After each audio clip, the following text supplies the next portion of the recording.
So now we know what is happening in Australia, it's interesting to look at what the European Union has done already to combat greenwashing. Because in 2023, the European Commission proposed the Green Claims Directive.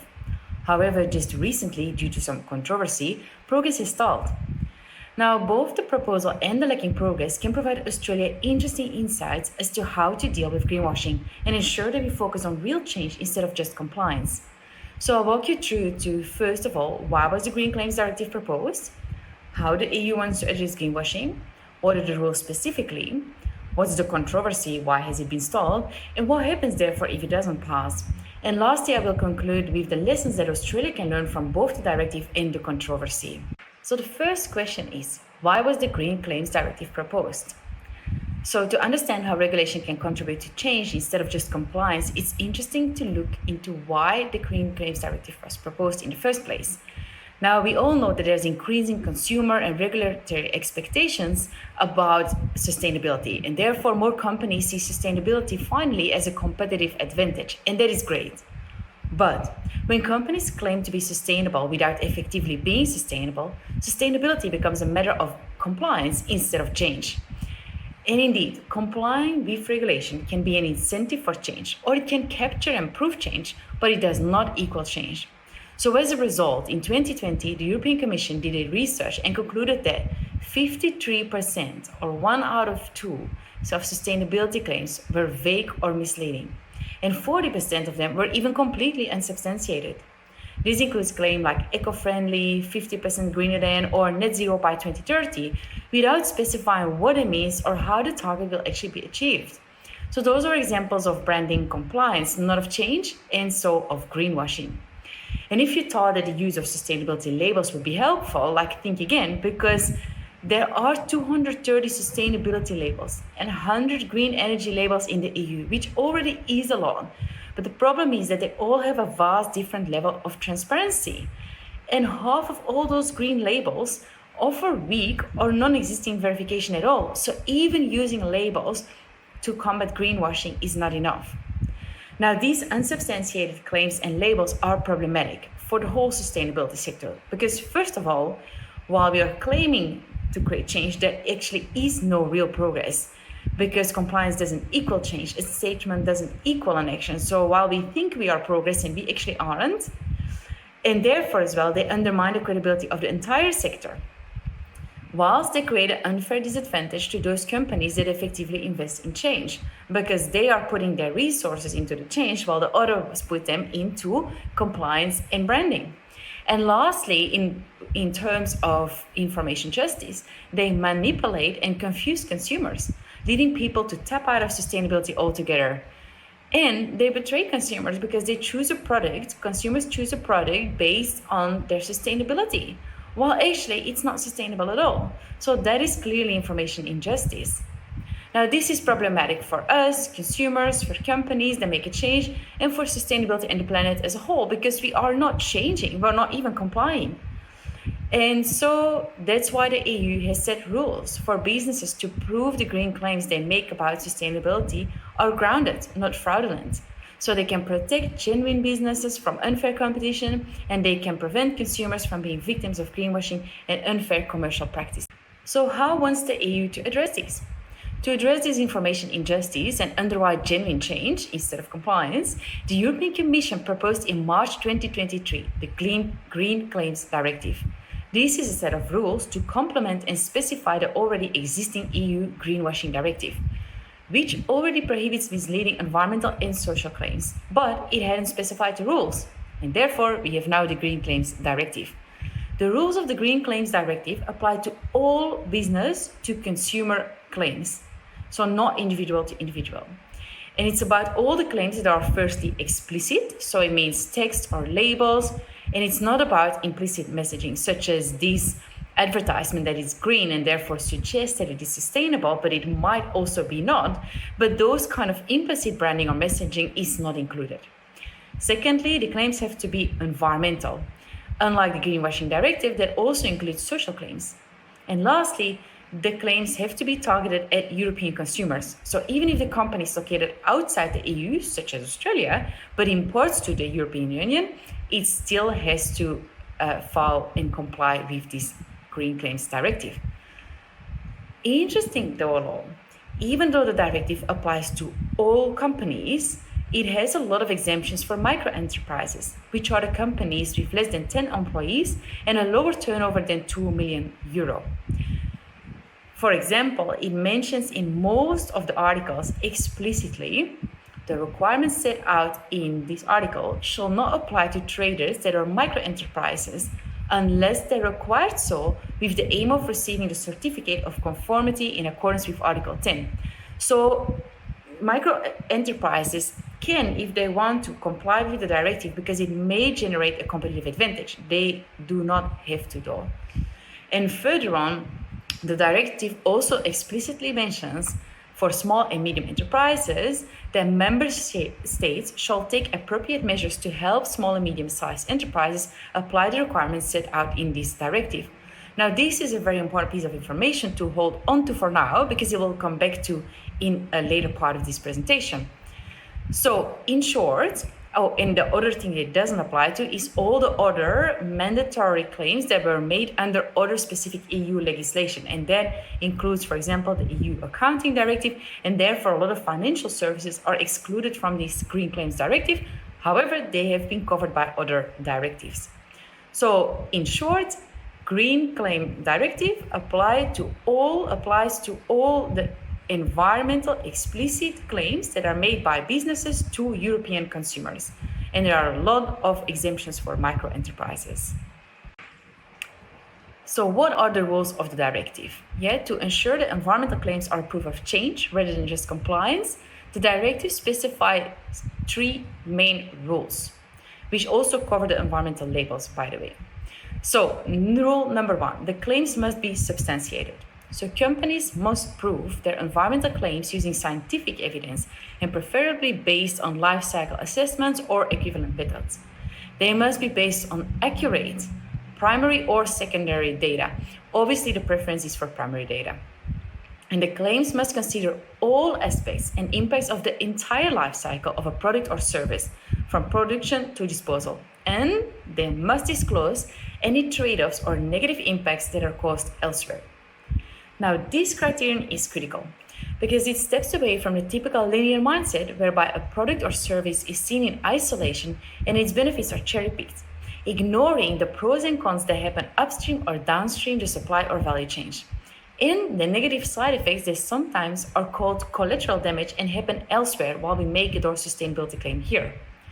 Now, from an ecological perspective, this is a crucial condition to ensure that sustainability claims are genuinely contributing to what we call strong sustainability, or sustainability that takes the entire system into account, not just an element in isolation. Now, once the information, the evidence is real, it's substantiated, the information must be externally verified. That's the second rule.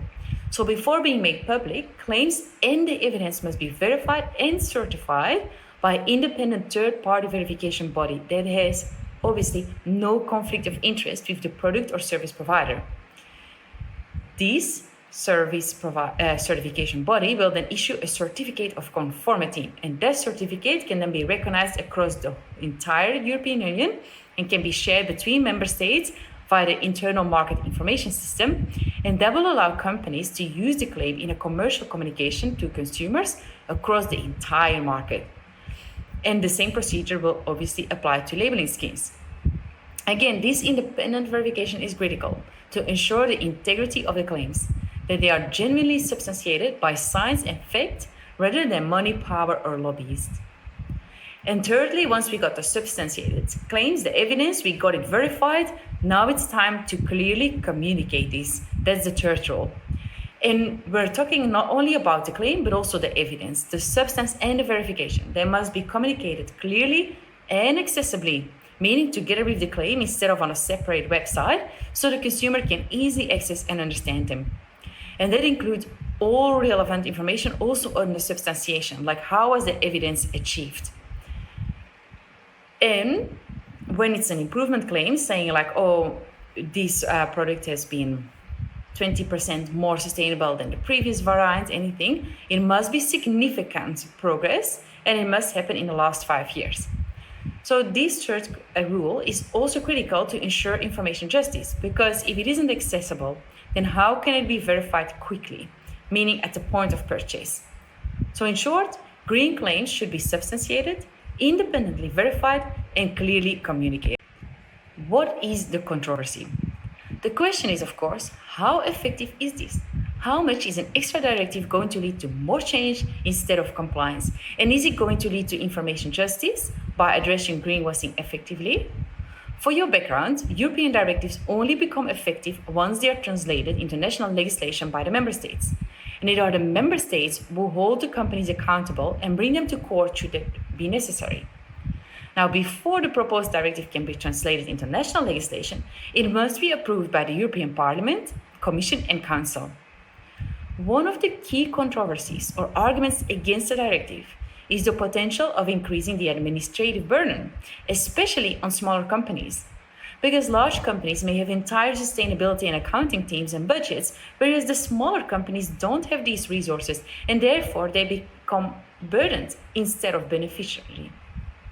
Now, that is exactly the argument that the European People's Party used in June 2025 to question the directive in Parliament and stall progress. They argued it would lead to an unproportional administrative burden for smaller companies, even though this directive was actually set out to protect those smaller companies against unfair competition by the greenwashing ones. Moreover, since the stalling of this progress, several companies and entities actually have already petitioned in favor of the directive because it would bring them certainty and clarity. The same counter-arguments have been raised by companies lately in response to the other simplification of corporate sustainability standards in the EU, because eventually certainty and clarity are critical for investment and business cycles, which last way longer than electoral cycles. And that is precisely what is happening. This controversy was sparked after the electoral cycle in June 2025, because the elections had shifted the EU Parliament from left to right, and that demanded, the right demanded more simplification and deregulation to protect businesses, which led also to the EU Omnibus Simplification Package of 2025, which watered down requirements under the Corporate Sustainability Reporting Directive. Sounds familiar? Indeed, because we have seen a similar cry for simplification and deregulation in the US with DOGE since Trump's election. And at the same time, American companies that start greenwashing, so no longer claiming to be sustainable, even if they are, out of fear for political repercussions. Now, this is an interesting argument, because remember that I highlighted how micro enterprises had several exemptions, and the directive petitioned for member states to support those small and medium companies. So was this an argument really to protect the small businesses, or was it to fulfill a political agenda? Regardless of the speculation, this controversy highlights a key issue. High bureaucratization and regulation can undermine competitiveness and be costly, and lead to compliance instead of change. However, genuine and strong sustainability generate longevity and profitability for the environment, community, and the economy. And that is why some companies continue their sustainability course in spite of the changing political colors, which is what we already see in the US. Many companies, despite the changed political direction, continue the sustainability path they are on, whether they continue to make it explicit or not. But it highlights importantly the fine line between overburdening with compliance and rules and enabling sustainability. So what happens if the directive doesn't pass? Because the directive was stalled, it's still stalled, and the EU Commission temporarily paused the negotiations between the EU Parliament and Council, and we need the three of them to make it a formal directive, but they still are supporting it. So what will happen next depends. It can be simplified like the Corporate Sustainability Due Diligence Directive, withdrawn or paused until a more favorable political time. However, even without the directive, there already are legal consequences for corporate greenwashing. First of all, the EU Greenwashing Directive still applies, which prohibits greenwashing and social washing. Secondly, the EU's Unfair Commercial Practices Directive prohibits misleading actions and omissions, which also applies to sustainability claims, wouldn't it? Thirdly, several EU member states already are acting upon greenwashing, often through other legislative frameworks to protect customers, such as consumer laws or unfair competition. Some examples are in 2024, the Dutch court ruled against KLM's Fly Responsibly campaign because it was found to have 15 out of 90 misleading climate claims, using vague terms and overstating the benefits of offsets. Earlier this year as well, a German court banned the Apple Watch marketing as CO2 neutral based on weak backing by offset projects, because some of those offset projects, firstly, aren't real, secondly, do not cause genuine carbon neutral. And lastly, very recently, Total Energies was penalized by the French court for deceptive greenwashing claims because they claim to be a champion in the energy transition while the majority of their business is fossil fuels. So precisely these different legislative cases showcase how it would be beneficial for companies to have one consistent and clear European-wide framework or law with which to comply instead of the variety of local and national ones. It also may bring just more strength and credibility to the national laws. So, in short, even if the directive doesn't pass, there are various European directives that already cover parts of it, and there are various national laws and rules that already can hold companies accountable for greenwashing. So even if the directive doesn't pass, there still are multiple pathways to tackle greenwashing. Although one directive would make it maybe easier for companies, so there's only one set of rules to comply with. So what can Australia learn from it? To protect consumers, successful greenwashing legislation should ensure the 3 rules. For starters, the claims must be substantiated by measurable and verifiable evidence. It must be based on holistic approaches that include all aspects of the life cycle, including the negative trade-offs. Once it's substantiated, it must be verified by independent third party. And lastly, this substantiation and this verification and the claim must altogether be clearly and accessibly communicated all together. Those 3 rules are very strong to ensure genuine or effective combating of greenwashing. So yes, we hope if Australia would implement a certain rule that these 3 rules are in there. But, and this is where the controversy comes in, it also must balance effectiveness and simplicity to avoid the overburdening of the small companies whilst maintaining integrity. So examples could be to align the new rules with existing frameworks or creating one Australian-wide one like the EU-wide one. But also it must include a certain assistance for companies so they can be helped with their reporting and verification to meet the compliance requirements, so these companies can actually focus on creating the substantial change instead of just the compliance, which unfortunately today is exactly the other way around. And that's already suggested by the directive. It suggests member states to help those small and medium enterprises with guidelines, awareness campaigns, but also financial support. Because nowadays, indeed, when those directives come into place or the kind of regulation comes into place, for small companies, it is a burden if they're not assisted with. So that's why it's important to learn from this controversy and prevent this from happening as well. Balance effectiveness and simplicity. Thirdly, any law will only be as effective as its law enforcement and accountability is ensured. And this, in the case of the European Union, is the responsibility of the member states, as we can see in the court cases that are already happening. So when we translate this kind of framework to Australia, the question would be, where falls the law enforcement and accountability? Is this something at the state level, the federal level, the local level? This is a conversation we should have beforehand as well. And lastly, we should ensure longevity.